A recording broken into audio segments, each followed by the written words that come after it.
මේ යුද්ධය අවසන් කළ නිදහස දීපු ඉතින් තමයි අද අධිකරු ජනාධිපතිවරයා කච්චති උගියේ. එහෙම නැත්නම් විජේගේ කතාව අහගෙන ෆිල්ම් එකක් බලලා ගෙදරටලා ඉන්න වෙනවා. දැන් ප්‍රභාකරන්ගෙන් ඉන්විටේෂන් එකක් ගෙන්න ගන්න වෙනවා කච්චති වලට යන්න. இப்படியான குற்றச்சாட்டுகளுக்கு மஹிந்த ராஜபக்சவை கட்டாயம் 400 வருடங்கள் சிறை தண்டனை வைக்கப்படும் குறிப்பிட்டிருந்தார். தமிழினத்தின் மீதான இன அழிப்புக்காக எல்லாரும் ஒன்று சேர்ந்து செயற்பட்டாங்க. கடைசியில காலப்போக்கில் கடவுளை செயற்பட தெரியல, எல்லாரும் பிரிஞ்சு செயற்படுறாங்க. இலங்கையின் முன்னாள் ராணுவ தளபதி ஃபீல்ட் மார்ஷல் சரத் பொன்சேகா ஒரு நிகழ்வுல குறிப்பிட்டிருக்க விஷயம் எல்லாருக்கும் ஒரு அதிர்ச்சி ஊட்டக்கூடிய ஒரு விஷயமாக இருக்குது. என்னென்னு பார்த்தீங்கன்னு சொன்னால் 2009ஆம் ஆண்டு இறுதி யுத்தத்தின் போது ஜனவரி மாதம் அளவில் முல்லைத்தீவை முற்றாக கைப்பற்றியதாகவும் இன்னும் ஒரு குறுகிய நேரப்பகுதிக்குள்ள புது குடியிருப்பை தங்களது கட்டுப்பாட்டுக்குள்ள கொண்டு வந்து இறுதி யுத்தத்தை முடிவுரை செய்கிற தருணத்தில் மஹிந்த ராஜபக்ச மற்றும் கோத்த ராஜபக்ச அவர்கள் இந்த யுத்தத்தை கைவிட்டுட்டு பின்வாங்க சொன்னதாகவும் குறிப்பிட்டிருக்கார்.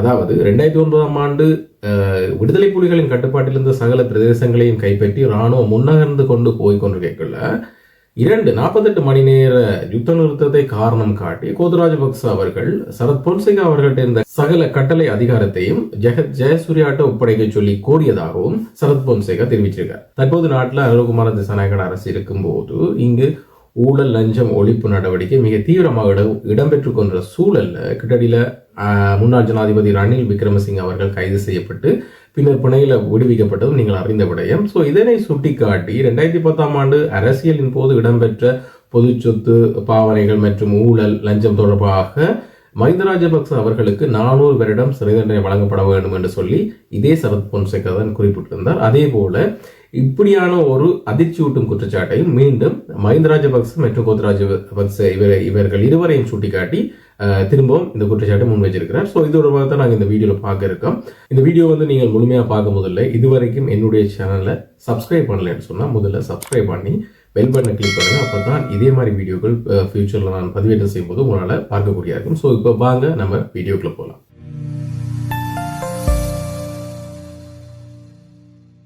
அதாவது கடந்த 1ஆம் தேதி இலங்கையர மஹிந்த ராஜபக்சவுக்கு 400 வருடங்கள் கடூழிய சிறை தண்டனை வழங்க வேண்டும். ஏனென்று பார்த்தீங்கன்னு சொன்னால் இந்த முன்னாள் ராணுவ தளபதி ஃபீல்ட் மார்ஷல் சரத் பொன்சேகா ரணில் விக்ரமசிங்க கைது செய்யப்பட்ட அந்த குற்றச்சாட்டை அடிப்படையாக கொண்டு இவ்வாறு இவர்களை நீங்கள் கைது செய்தால் இப்படியான குற்றச்சாட்டுகளுக்கு மஹிந்த ராஜபக்சவை கட்டாயம் 400 வருடங்கள் சிறை தண்டனை வைக்க வேண்டும் என்று குறிப்பிட்டிருந்தார். அதில் முக்கியமாக வைக்கப்பட்ட குற்றச்சாட்டுகள் பார்த்தீங்கன்னு சொன்னால் ரணில் விக்ரமசிங்க எதுக்கு கைது செய்யப்பட்டவர்? பொது உடைமைகளை அதாவது பொது நிதியை பாவிச்சவர், தன்னுடைய சொந்த தேவைக்காக பொது நிதியை பாவிச்சவர். இதற்காக ரணில் விக்ரமசிங்க கைது செய்யப்பட்டார். பின்னர் பிணையில விடப்பட்டவர். ஆனால் பிணையில விடப்பட்டு கூட அவருடைய குற்றம் உறுதிப்படுத்தப்படும் பட்சத்தில் அவருக்கு 20 வருடங்கள் கடூழிய சிறை தண்டனை வழங்கப்படும் என்று நீதித்துறை சார்ந்து அறிவிக்கப்பட்டிருக்குது.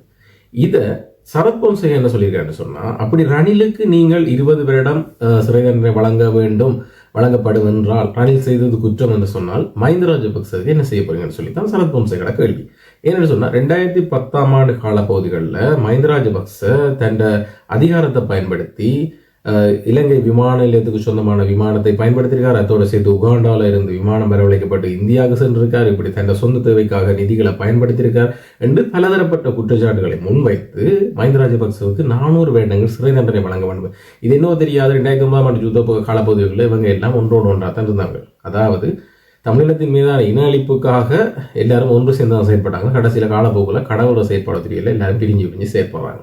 ஸோ அந்த வகையில் 2009ஆம் ஆண்டு யுத்தம் முடிவடைந்த பின்னர் சரத் பொன்சேகா மட்டுமல்லாது பல இராணுவ அதிகாரிகள் மீது வீண்படிகள் சுமத்தப்பட்டு சிறையில் அடைக்கப்பட்டு பதவிகள் பறிக்கப்பட்டு பின்னர் அவர்கள் அரசியலினூடாக உள்வந்து அதிலும் பழிவாங்கல் வழங்கப்பட்டு பிறகு அவர்கள் பதவிகள் பறிக்கப்பட்ட பிறகு அவர்களுக்குரிய ஓய்வூதியங்கள் நிராகரிக்கப்பட்டு இப்படி நிறைய சம்பவங்கள் இடம்பெற்றது. நீங்கள் எல்லாரும் அறிஞ்சபடியும் ஒரு சில பேருக்கு இது இப்போ தான் தெரியக்கூடும். ஆனால் இன்று பாருங்க இந்த குற்றச்சாட்டில் அவர் முக்கியமாக முன்வச்ச குற்றச்சாட்டுன்னு சொன்னால் 2009ஆம் ஆண்டு யுத்தம் மே மாதம் வரைக்கும் போகணும்னு அவசியமே இல்லை. அது 2ஆம் மாதத்துக்குள்ளேயே முடிவடைய வேண்டிய ஒரு யுத்தம். அதாவது கிட்டத்தட்ட ஜனவரியே அது முடிவடைய வேண்டிய யுத்தம். ஆனால் இந்த யுத்தத்தை தாமதப்படுத்தியாருன்னு சொன்னால் மஹிந்த ராஜபக்ச மற்றும் கோத்த ராஜபக்ச என்று வெளிப்படையாக இந்த அதிர்ச்சி ஊட்டும் தகவல் இந்த நிகழ்வில் அவர் குறிப்பிட்டிருக்கிறார். உண்மைக்குமே யுத்த காலத்தில் இருந்த பெரிய பெரிய கட்டளை தளபதிகளில் இந்த சரத் பொன்சேகான்றவர் ஒரு முக்கியமான கட்டளை தளபதி. அதாவது இறுதி யுத்தத்தை முற்றுமுழுதாக தலைமை தாங்கி கொண்டு போய் முடிக்கு கொடுத்தவர் என்றுதான் சொல்லலாம். அந்த அளவுக்கு ஒரு மிக பெரிய கட்டளை தளபதியாக இருந்து செயல்பட்டவர் இந்த சரத் பொன்சேகா. ஆனால் சரத் பொன்சேகா ஒரு நாட்டின் ராணுவ தளபதியாக தன்னுடைய கடமையை சரியா செய்து கொண்டு கேட்கல. இந்த நாட்டின் அரசு அதாவது மஹிந்த ராஜபக்ச மற்றும் கோத்தராஜ ராஜபக்ச அந்த காலத்தில் வந்து பொது பாதுகாப்பு செயலாளராக இருந்தவர். ஸோ இவங்க 2 பேரும் இந்த யுத்தத்தை தாமதப்படுத்த சொல்லி அழுத்தம் பிரயோகித்ததான். அது எப்படி அழுத்தம் பிரயோகித்தன்னு சொன்னால் 2009ஆம் ஆண்டு இவங்க வந்து முல்லைத்தீவை தங்களோட கட்டுப்பாடுகளை கொண்டதாகவும் இன்னும் ஒரு குறுகிய மணி நேரத்துக்குள்ள புதுக்குடியிருப்பை கைப்பற்ற முடியும், அதாவது எதிரிகளை அழிக்கக்கூடிய தருவாயில் இருந்த தருணத்தில் வந்து கோத்தராஜபக்ச ஒரு கட்டளையை பிறப்பிக்கிறாருன்னு சொன்னால் சரத் பொன்சேகாவுக்கு நீங்கள் இதை கைவிடுங்க, இதை தொடர்ந்து இந்த கட்டளை அதிகாரத்தை வந்து தொடர்ந்து முன்னெடுத்த போறதுக்கு ஜெயசூரிய என்ற கட்டளை தளபதிட்டு இதை ஒப்படைக்க சொல்லி சரத் பொன்சேகா ஒரு அழுத்தம் ஒன்றை பிரயோகிக்கிறார். ஸோ அந்த சந்தர்ப்பத்தில் 48 மணித்தியாலங்கள் இந்த யுத்த நிறுத்தம் மேற்கொள்ளப்படுது. இந்த யுத்த நிறுத்தம் வந்து பல வெளிநாட்டு சர்வதேச அழுத்தங்கள் காரணமாக, அதாவது சர்வதேச அழுத்தங்கள் இலங்கை அரசின் மேல பிறப்பித்ததன் காரணமாக இந்த 48 மணித்தியால யுத்த நிறுத்தம் அங்கே மேற்கொள்ளப்படுது. இதன் காரணமாக புலிகள் பறந்து காணப்பட்ட புலிகள் தங்களோட பலத்தை ஒன்றிணைத்து திரும்பவும் தாக்குதல் ஆரம்பிக்கிறாங்க. ஸோ இதன் காரணமாக சரத் பொன்சேகாக்கள் பின்வாங்குறாங்க. அதாவது முன்னோக்கி அந்த சரத் பொன்சேகா டீம், அதாவது ராணுவம், இலங்கை ராணுவம் வந்து 5 கிலோமீட்டருக்கு பின்வாங்கல கிட்டத்தட்ட 500 ராணுவ வீரர்கள் இதுல பழி வைக்கிறாங்க. அப்ப இந்த 500 ராணுவ வீரர்கள் இறக்குறதுக்கு காரணம் யாருன்னு சொல்லி இப்ப சரத் பொன்சேகா மறைமுகமா இல்லை நேரடியாக குறிப்பிடுற விஷயம் என்னன்னு சொன்னா இந்த மஹிந்த ராஜபக்ச மற்றும் இந்த பாதுகாப்பு செயலாளர், அந்த காலப்பகுதியில் பாதுகாப்பு செயலாளராக இருந்த கோத்த ராஜபக்ச, அவர் தான் இப்போ முன்னாள் ஜனாதிபதியாக இருந்தவர். அவர் கையில் இருக்கும்போது தான் இலங்கை அதில் பாதகத்துக்குள்ள போகணும்னு சொல்லி உங்களை எல்லாருக்கும் தெரியும். ஸோ இந்த 2009ஆம் ஆண்டு இந்த யுத்த வெற்றியானது ஜனவரி மாதமே, அதாவது இவர்கள் இருவரும் இந்த யுத்த நிறுத்தம் என்ற நாடகம் ஆடலைன்னு சொன்னால் இந்த ஜனவரி மாதம் கிட்டத்தட்ட 2ஆம் மாதமே, பிப்ரவரி மாதமே இறுதி யுத்தம் முடிவடைஞ்சிருக்க வேண்டிய ஒரு சூழ்நிலை இருந்த தருணத்தில் இவர்கள் செய்த இந்த வேலையால் தான் இந்த யுத்தம் வந்து அவ்வளவு காலம் விழுபட்டதாகவும் இதனூடாக ஒரு செலவுகளும் இடம்பெற்றிருக்கிறதாகவும் மறைமுகமாக தாக்க முடியுது. அதை விட பார்த்தீங்கன்னு சொன்னால் இந்த காலப்பகுதியில் பிரபாகரனுக்கு கொடுக்கப்பட்ட, அதாவது இந்த 48 மணி நேரத்துக்குள்ள வந்து பிரபாகரனுக்கும் அவர்களது குழுவினருக்கும் வந்து கொடுக்கப்பட்ட அந்த தப்பிப்பு செல்வதற்கான தருணத்தை கூட அவர்களால் பயன்படுத்தப்பட முடியவில்லை என்ற ஒரு வசனத்தை விட்டுருக்காரு. இப்போ இதில் தான் நான் என்னுடைய கருத்து என்ன சொல்லணும்னு சொன்னால், ஒரு நாட்டு மக்களுக்காக, அதாவது எந்தவித சம்பளம் இல்லாமல் எந்தவித பதவி இல்லாமல் ஒரு நாட்டு மக்களோட உரிமைக்காக, ஒரு விடுதலைக்காக, அவங்களோட உணர்வுக்காக, ஒரு மரியாதைக்காக, அவர்களோட வாழ்க்கை எதிர்காலத்தை பெற்றுக் கொடுக்கறதுக்காக ஒரு தன்னைத்தானே செதுக்கி ஒரு பெரிய ஒரு படையை உருவாக்கின ஒரு தலைவன் இறுதி வரைக்கும் அந்த களத்தில் நின்று உயிர் நிற்கிறது தான் எங்களுக்கு பெருமை என்று தான் எங்களுடைய தலைவர் வேலுப்பிள்ளை பிரபாகரன் அவர்கள் அந்த இறுதி மண்ணில் வந்து கடைசி வரைக்கும் உங்களால் நீங்கள் கொடுத்த ஆப்ஷனோ சரி, நீங்கள் கொடுத்த ஆப்பர்ச்சுனிட்டியோ சரி, எதையும் பயன்படுத்தாமல் இறுதி வரைக்கும் அந்த களத்தில் நின்றவர் என்றால் அதுதான் தமிழக தலைவர். அதனால் தான் நீங்கள் கொடுத்த அந்த 48 மணித்தியாலம், அதாவது சரணடைவதற்காக அல்லது தப்பிக்க கொடுத்த 48 மணித்தியாலத்தை பயன்படுத்தி பிரிஞ்சிருந்த அந்த கட்டமைப்புகள் ஒன்றிணைச்சு திரும்ப உங்கள் மீது தாக்குதல் நடத்தினவர். அவர் தப்பி போகணுமென்ற அந்த டைம்ல நினைச்சிருந்தா உண்மைக்குமே வெளியேற்க முடியும். ஏனென்று சொன்னால் இறுதி யுத்தம் தருவாய் வரைக்கும் அவரை வெளியேற்றுவதற்காக எல்லாமே தயார் நிலை தான் இருக்கப்பட்டது. ஆனால் இருந்தும் நாட்டை விட்டு வெளியே போக மாட்டேன், தாய்மண்ணில் சொந்த மண்ணில் தன் உயிரை நீக்கணும்னு சொல்லி இறுதி வரைக்கும் போராறு தான் ஒரு தலைவன்ற சிறப்பம்சமே. ஸோ அதை எங்களோட தலைவர் சரியான முறையில் பின்பற்றி இருந்தவர். ஆனால் இந்த 48 மணித்தியாலத்துக்குள்ள பார்த்தீங்கன்னு சொன்னால் மஹிந்த ராஜபக்ச ஜனவரி 31 முதல் பிப்ரவரி 1 வரைக்கும் இந்த 48 மணித்தியால போர் நிறுத்தத்தை அறிவிச்சிருந்தவர். என்ன சொன்ன வெளிநாட்டு அழுத்தங்கள். ஆனால் இந்த அறிவிச்ச காலப்பகுதிகளில் பாதுகாப்பு சார்ந்த அமைப்புகள் அமைச்சர்கள் என்ன சொன்னாங்கன்னா இதை இல்லை எதிர்த்திருந்தவர்கள், இப்படியெல்லாம் நிப்பாட்ட முடியாது, உடனடியாக யுத்தத்தை முடிவு கொண்டு வரணும், இவ்வளவு தூரம் போயிட்டு இதை நாங்கள் நிப்பாட்டுவோம். ஆனால் இருந்தும் இங்கே கோத்த ராஜபக்ச பாதுகாப்பு செயலாளர் இருந்தவரும் அடுத்தது மஹிந்த ராஜபக்ச தரப்புலையும் இராணுவத்தை வந்து அழுத்தம் ஒன்று கொடுத்தவங்க, இல்லை நீங்கள் அடிக்கக்கூடாது, இதை நிப்பாட்டணும். இது என்னத்துக்காக நடந்ததுன்னு சொல்லி கோத்த ராஜபக்ச மற்றும் மஹிந்த ராஜபக்சக்கு தான் தெரியும். ஈவன் சரத் பொன்சேகா கூட தெரியாது. என்னென்னு சொன்னால் அவங்க பொது பாதுகாப்பு செயலாளர் இருந்து வர கட்டளையை நிறைவேற்றதான் அவங்களோட பணி.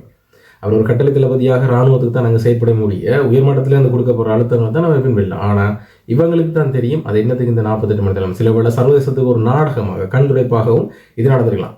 ஆனால் சரத் பொன்சேகா இங்கே ஒரு விடயம் குறிப்பிட்டிருக்காருன்னு சொன்னால் 2005ஆம் ஆண்டு காலப்பகுதிகளில் இடம்பெறுந்த தேர்தலில் தமிழீழ விடுதலை புலிகளுக்கு கிட்டத்தட்ட $2 மில்லியன் அமெரிக்கன், அதாவது தலைவர் கையில் வந்து $2 மில்லியன் அமெரிக்கன் பணம் வந்து கைமாற்றப்பட்டதாகும். எதுக்கு? அந்த 2005ஆம் ஆண்டு இடம்பெற்ற தேர்தலில் வந்து தமிழ் மக்கள் யாரும் வாக்களிக்க கூடாது, வாக்களிக்க விடாமல் தடுப்போம்னு சொல்லி, அது உண்மைக்கு நடந்த சம்பவம். பணம் கைமாறப்பட்டது உண்மையா பொய்யான்னு சொல்லி தெரியாது. ஆனால் சிங்கள அரசாங்கம் இதை சொல்லிக்கொண்டே இருக்கிறாங்க, பணம் கைமாறப்பட்டது என்னதுக்குன்னு சொன்னால் அந்த காலப்பகுதி 2005ஆம் ஆண்டு காலப்பகுதியில் தமிழ் மக்களை ஓட்ஸ் போட விடாமல் தடுப்பதற்காக. ஆனால் உண்மைக்கும் எல்லா இடமும் இந்த ஓட்ஸ் போட வேணாம்னு சொல்லி தடை வந்து அங்கே விதிக்கப்பட்டிருந்தது. எல்லாரும் அறிஞ்ச விஷயம் 2005ஆம் ஆண்டு எலெக்ஷனில். அது தமிழ் மக்கள் போடாதன் காரணமாக சிங்கள மக்களிலே பெரும்பான்மை வந்து அதாவது மஹிந்த ராஜபக்ச தரப்புக்கு இருந்தது. என்னென்னு சொன்னால் அந்த காலப்பகுதிகளில் மஹிந்த ராஜபக்சோட கை கொஞ்சம் பலமாக இருந்தது, கொடியோங்கி இருந்தது. ஸோ அதன் காரணமாக மஹிந்த ராஜபக்ச ஜனாதிபதியாக தெரிவு செய்யப்பட்டார். அந்த ஜனாதிபதியாக தெரிவு செய்யணுன்றக்காண்டி 2005ஆம் ஆண்டு தேர்தலில், ஜனாதிபதி தேர்தலில் வடக்குகளை தமிழ் மக்கள் புறக்கணிக்கணும்னு சொல்லி தமிழ் விடுதலை புலிகளுக்கு இந்த பணம் கைமாற்றப்பட்டதாகவும், இது வந்து திரான் அலெக்ஸு கூட தெரியும், அவருக்கு தெரிஞ்ச விஷயம் தான், அவருக்கு மத்தியில் தான் இது எல்லாம் தெரிஞ்சு நடந்ததுன்னு சொல்லி அவருக்கும் தெரியும்னு சொல்லி அவரே ஊடகங்களில் இதை கருத்து தெரிவித்ததை வந்து இங்கே வந்து இவர் சுட்டி காட்டியிருந்தது. நீங்கள் எல்லாரும் அறிஞ்ச விஷயம். ஸோ இந்த 2005ஆம் ஆண்டு எலெக்ஷனுக்கு பிறகு மஹிந்த ராஜபக்ச வின் பண்ண பிறகு அதுக்கு பிறகு சில யுத்த நிறுத்த நாடகங்கள் நடைபெற்று பிறகு 2006 திருவண்ணாமலை மாவீரர்லேருந்து அப்படியே மெல்ல மெல்லமாக தட்டி துவங்கி பிறகு அது உக்கிரமடைந்து பிறகு 2007 ஃபுல்லாக முடிவடைஞ்சு பிறகு பேட்டிக்குள்ளே வந்து அப்படியே வெண்ணிக்கு போன கதையும் எல்லாரும் அறிஞ்ச விஷயம். ஸோ இதுக்கு பிறகு இந்த 2009ஆம் ஆண்டு இறுதி யுத்தத்தை வந்து தாமதப்படுத்தியது காரணமே பெரிய குற்றச்சாட்டை என்ன சொல்றான்னு சொன்னால் 2010ஆம் ஆண்டு எலெக்ஷனை வந்து 2010 எலெக்ஷனுக்கு முதல்ல தமிழ் மக்கள் தமிழ் விடுதலை புலிகள் தலைவர் வேலுப்பிள்ளை பிரபாகரன் அவர்கள் கொல்லப்பட்டால் தமிழ் மக்கள் தங்களை வந்து அந்த எலெக்ஷனில் தோல்வியடை செய்தார். பயத்தில் காரணமாகத்தான் இந்த யுத்தத்தை வந்து மிக விரைவாக முடிக்காமல் தாமதப்படுத்தியதாக சரத் பொன்சேகா மஹிந்த ராஜபக்ச தரப்பின் மீது குற்றச்சாட்டு முன்வைக்கிறார். அதாவது 2009ஆம் ஆண்டு ஜனவரி மாதம் அல்லது பிப்ரவரி மாதத்துக்கு முடிவடைய வேண்டிய யுத்தத்தை வந்து இவ்வாறு சர்வதேச அழுத்தங்களுக்கு அல்லது சர்வதேசத்துக்காக நாடகம் ஒன்றை வெளிக்காட்டி அதனூடாக இந்த யுத்தத்தை தாமதப்படுத்தி ஒரு மாதிரி 2010 கடத்தி செல்வதற்கு, அதாவது 2010ஆம் ஆண்டு ஜனாதிபதி எலெக்ஷன் முடிவடைந்த பின்னர் முடிப்பதற்காக மஹிந்த ராஜபக்ச இவ்வாறு இந்த யுத்தங்களை வந்து தாமதப்படுத்தினாங்க குறிப்பிடுறாங்க. ஏனென்றாங்க பார்க்கும்போது 2010ஆம் ஆண்டு இடம்பெற எலெக்ஷன்ல வந்து தமிழ் மக்கள் சில விட மாறிக்கறி எலெக்ஷன் ஓட்ஸை போட்டால் தான் தோல்வி அடைந்துருவாங்க. அதாவது நாடே உற்று பார்த்து கொண்டு இறுதி யுத்தத்தில் தமிழ் விடுதலை புலிகளை வின் பண்ணி அங்கே வெற்றியை நிலைநாட்ட போது இலங்கை ராணுவம் அல்லது இலங்கை அரசு நிலைப்பாட்டு வந்து உத்து பார்த்து கொண்டிருக்கையில்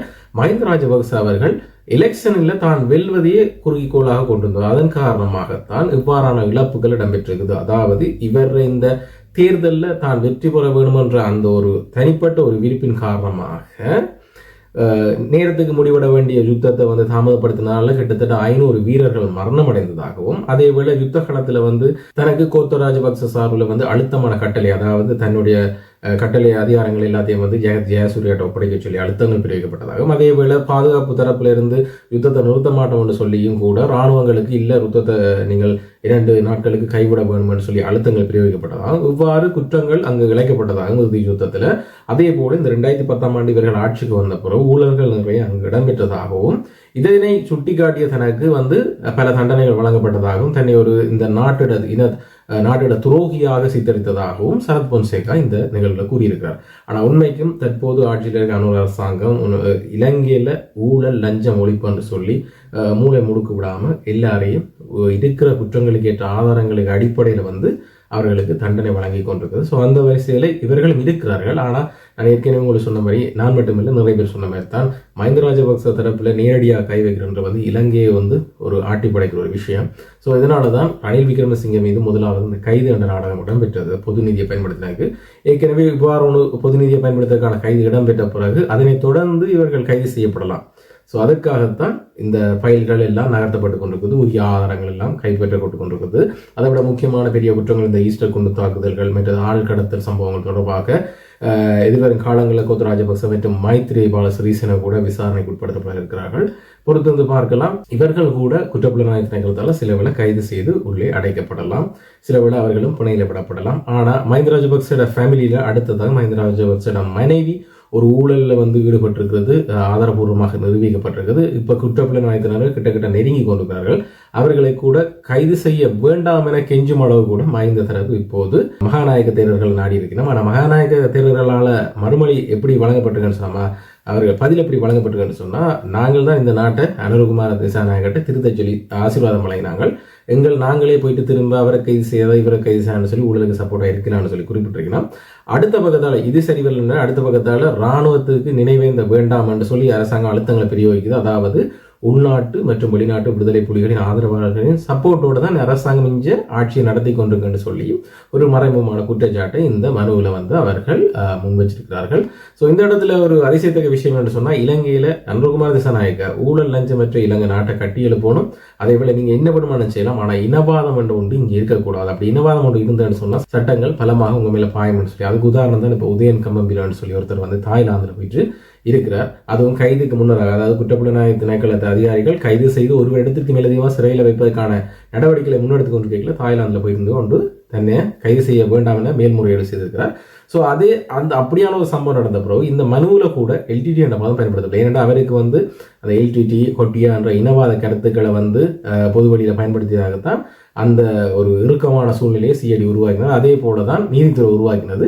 அதே போல இன்றைய தினம் இவ்வளவு காலமும் விடுதலை புலிகள் எல்டிடி கொட்டியா என்று பயன்படுத்தினார். இன்றைக்கு அவர்கள் மகாநாயக்க தேர்தலுக்கு அனுப்பின கடிதத்தில் கூட பார்த்தீங்கன்னு சொன்னால் இலங்கை அரசு எதிர்த்து போராடிய எதிர்த்தரப்பினர் எல்லாம் குறிப்பிட்டிருக்கிறார். ஸோ அந்த அளவுக்கு இலங்கையில் வந்து பெரிய ஒரு மாற்றம் நிகழ்ந்திருக்குது இப்படியான ஒரு ஜனாதிபதி. இது ஜனாதிபதியை பெரிய போற்றது இல்லை, இலங்கை வரலாற்றில் இல்லாத வகையில் ஒரு இந்த நாட்டுக்கு தேவையான ஒரு ஜனாதிபதி இப்போ தான் வந்திருக்காங்க. அவங்க கடந்த காலத்தில் தமிழ் மக்களுக்கு எதிராக பல சதிகள், பல எதிரான செயற்பாடுகளை செய்திருப்பினோம். இதனால தமிழ் மக்களோட விரோதத்தை வளர்த்து வச்சிருக்காங்களே தவிர இந்த ஆட்சி கால பகுதியில் வந்து அவர்கள் எவ்வாறு ஒரு நாட்டை ஒரு குடிமகனாக எடுத்துக்கொண்டு போனால் அந்த அளவுக்கு ஒரு நாட்டை கொண்டு போய் சொல்லுவாங்க. இதனால மூவின மக்களோட ஆதரவு கூட அனுரகுமார திசாநாயக்காவுக்கு பெருகி இருக்குது. எதிர்வருங்காலங்கள் அடுத்தடுத்த எலெக்ஷனில் வந்து என்பிபி கட்சியினர் இந்த ஆட்சியை கைப்பற்றினால் இலங்கை இன்னும் இவ்வாறு இது மட்டுமல்லாது இன்னும் எல்லா துறைகளிலும் சரியான முறையில் வளர்த்தெடுக்கப்பட்டு கட்டியெடுக்கப்பட்டு ஒரு நான் ஏற்கனவே சொன்னது போல மற்றும் ஒரு சிங்கப்பூரை பார்க்குற அளவுக்கு இந்த இலங்கை வந்து முன்னேறி இருக்கும். தொழில்நுட்ப ரீதியில் சில காய்நகர்த்தல் முன்னெடுத்து கொண்டு போகப்படுது. என்னென்னு சொன்னால் இலங்கையில் நடக்கின்ற குற்ற செயல்கள் எல்லாத்தையும் கைவிரல் ரேகை என்ற அந்த அடிப்படையை கொண்டு கண்டுபிடிக்கிற வகையில் தேசிய அடையாள அட்டையாக இருக்கட்டும், டிரைவிங் லைசன்ஸாக இருக்கட்டும், மற்றது பயோமெட்ரிக் டேட்டாஸை இலங்கை தரவுகளில் பதிவு செய்கிறது. அதாவது இப்போ இந்தியாவில் பார்த்தீங்கன்னு சொன்னால் சைபர் டீம் வந்து ஒரு குற்றம் நடந்தால் ஒரு ஆள் ஐசியை வச்சோ இல்லாட்டி ஒரு ஆதார் கார்டை வச்சோ ஃபுல் டீட்டெயில்ஸ் எங்கே இருக்கார், என்ன செய்கிறார், என்ன பாவம் எது செய்தவர், அவரோட சொத்து விவரங்கள் எல்லாத்தையும் எடுக்கிற போல தரவுகள் கூட இனிவரும் காலங்களில் டேட்டாபேஸ் பண்ணியிருக்காங்க. அதாவது தரப்படுத்த இருக்கிறாங்க, இலங்கை தரவு இதுகளுக்குள்ள பட்டியல்படுத்திருக்காங்க. ஸோ அதுகள் கூட அந்த திட்டங்கள் கூட இலங்கைக்குள்ள வேற இருக்குது. ஸோ இப்படியெல்லாம் எதிர்காலத்தில் வரும்போது இந்த இலங்கை ஒரு சிறப்பான ஒரு நாடாக எதிர்காலத்தில் இந்த சர்வதேச மட்டத்தில் இருக்கக்கூடும். ஸோ நாங்களும் பொறுத்திருந்து பார்ப்போம். இவ்வாறான ஊழல்வாதிகள், முக்கியமாக இந்த சரத் பொன்சேகா முன்வச்ச இந்த 400 வருஷ தண்டனைக்குரிய இந்த மஹிந்த ராஜபக்ச மற்றும் கோத்த ராஜபக்ச அதோடு சேர்த்து இந்த யுத்த காலப்பகுதிகளில் குற்றமுளைச்சதன் காரணமாக கிட்டத்தட்ட 500 வீரர்கள் கொல்லப்பட்ட சம்பவம், இப்படி அதிர்ச்சி ஊட்டும் தகவல்கள்லாம் எந்த அளவுக்கு அரசாங்கம் உள்வாங்கி இவர்களை ஒரு தண்டனை என்ற விலையத்துக்குள்ள கொண்டு போகணும்னு சொல்லி பொறுத்திருந்து பார்ப்போம். ஸோ மீண்டும் இதே மாதிரி ஒரு சுவாரஸ்யமான வீடியோவில் சந்திக்கும் வரை